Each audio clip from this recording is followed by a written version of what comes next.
A few comments on Venezuela. Over the last 2 weeks, the illegitimate Venezuelan Supreme Court has decreed a new regime-aligned electoral commission and stolen the name and branding of 2 major political parties, replacing their leadership with Maduro's lackeys. These are unconstitutional actions. They make a mockery of democratic processes, and the Venezuelan people are fighting to protect those very freedoms that they so richly deserve.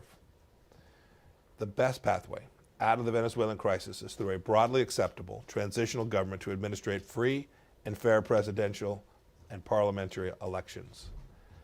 The Maduro regime has also mismanaged Venezuela's abundant natural resources to the point that a country with one of the world's largest oil reserves must import gasoline from Iran.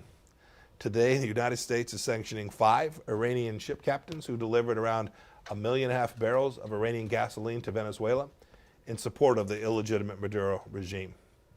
These captains' assets will be blocked and they won't be able to operate in U.S. waters. Mariners who do business with Iran and Venezuela will face consequences from the United States of America. We will continue to support the National Assembly, Interim President Guaido, and the Venezuelan people in their quest to restore democracy. Turning to another rogue actor, the Islamic Republic of Iran.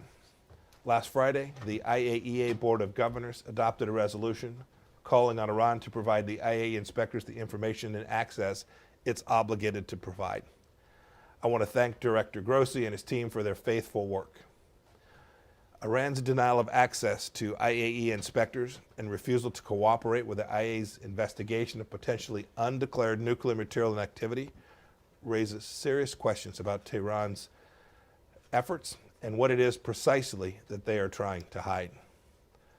Iran's refusal to cooperate is wholly separate from the JCPOA.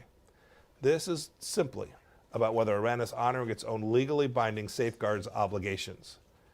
If Iran fails, if it fails to cooperate with the IAEA obligations, the international community must be prepared to take further action.